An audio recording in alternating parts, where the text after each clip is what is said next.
Hey everyone, welcome to this episode of The Kitchen, coming to you live from my kitchen.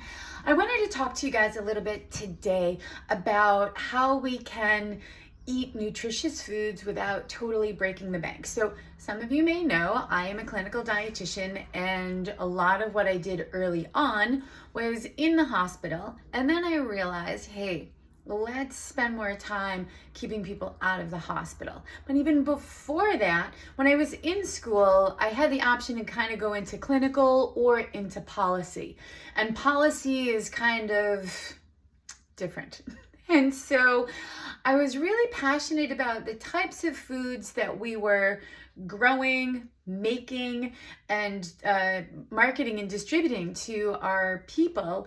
And it was overwhelming. I went clinical.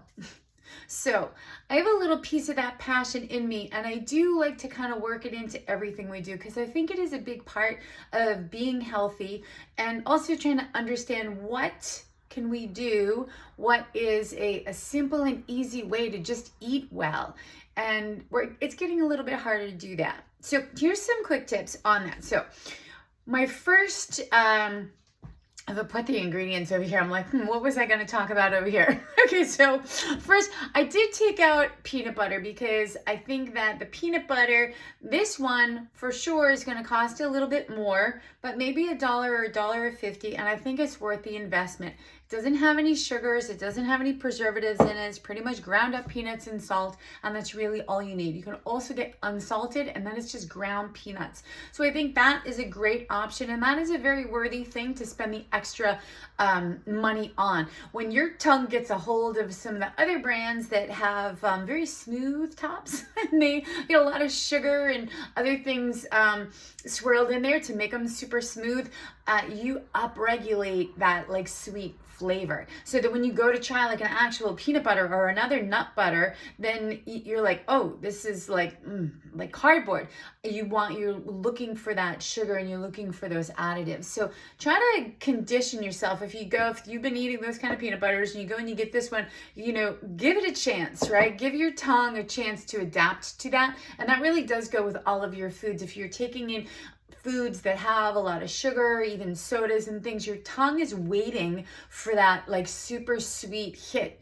And if you don't get it, it's like, ugh, right? So let that go away, right? Like that's not always a great thing. So that's number one. So think about that with your peanut butter. I love to make like peanut butter, like little protein snacks. You can take peanut butter and you mix them with oats and maybe a little cocoa powder, even throw in some extra protein powder like chocolate if you want, roll them together. You don't even need to cook them. That's it. They're done. Sometimes you could roll it in chia seed or, something else that you like.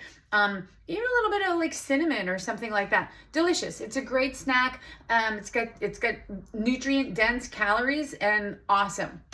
So try that. The next thing I want to try to talk to you guys about today is a little bit more of a meal, and how do we make a meal that can be more than one meal, it can last. So we're going to do a big batch meal.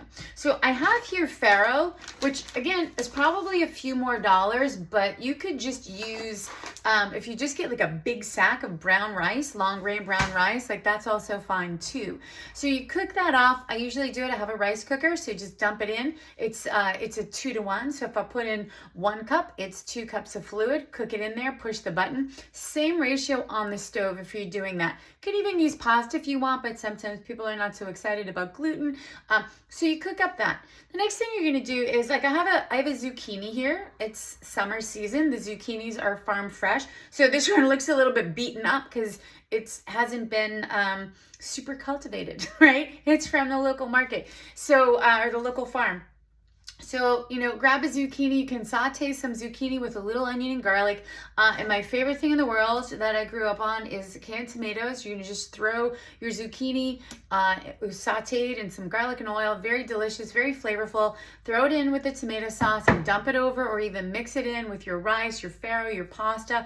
And then you can top it with, some grilled chicken or something like that. You have a great meal. That big batch of, your grain and your vegetable with a tomato sauce is great, and it's very versatile. Usually I kind of move through the week of like what can I add this to, and usually it winds up on like my lunch salad or something, just the leftover vegetables. So think about that. The last thing too, very simple to do, get a tomato, chop it up, get a cucumber, chop it up, cube it, throw it together. I do like to add a little bit of mozzarella cheese, like fresh mozzarella into it, just to, it's kind of like a caprese salad, kind of all mixed in. You can put a little basil and then dress it with just a little bit of vinegar and toss that together. It's a very cost-effective snack.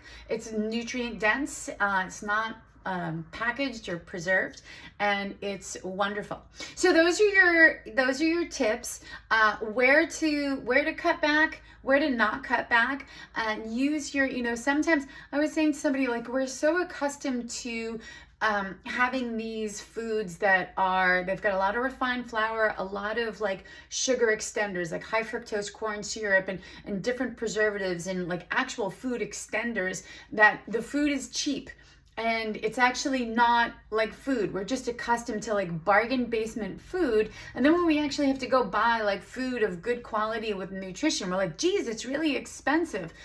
That's actually just the cost of eating. And we've created this other way to kind of like shortchange it. But we also shortchange ourselves on nutrients, but not the calories, right? So we wind up with a whole bunch of calories, usually more calories than we need, and not enough nutrition. So that shortcut did not serve us. And this is where I start to get all crazy about the policy that I always went into, that we really kind of misled. So like, yeah, you can buy this like cheap stuff, but it's not what your body needs. It's going to trick your body, and long-term exposure to these cheaper foods likely is going to lead to some chronic diseases that stem in inflammation. Processed foods increase your inflammation throughout your body.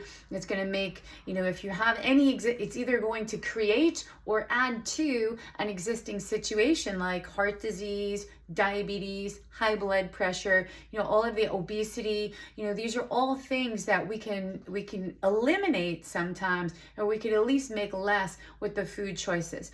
So work on getting your nutrients in. You don't have to break the bank. Some items, yes, and that's okay, right? And other items, not so much. So we'll figure out which items we're going to spend some money on, which items aren't. We'll make big batches of food, so we're doing it all at once. We're not killing ourselves to cook all day long, every single day. However, I do that just because I like to.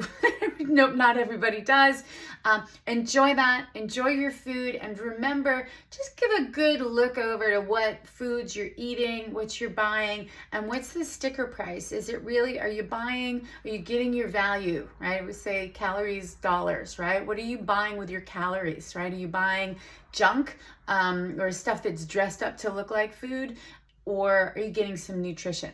So if you're unsure, drop me some questions and I can help you sort through that, because I don't think it's a very easy thing to navigate anymore. So keep coming back to the kitchen. We'll give you more tips on that, but I'm always open to questions when I have topics that probably lead to more topics. So thanks for joining me in this episode of The Kitchen, live from my kitchen, and happy, less expensive snacking.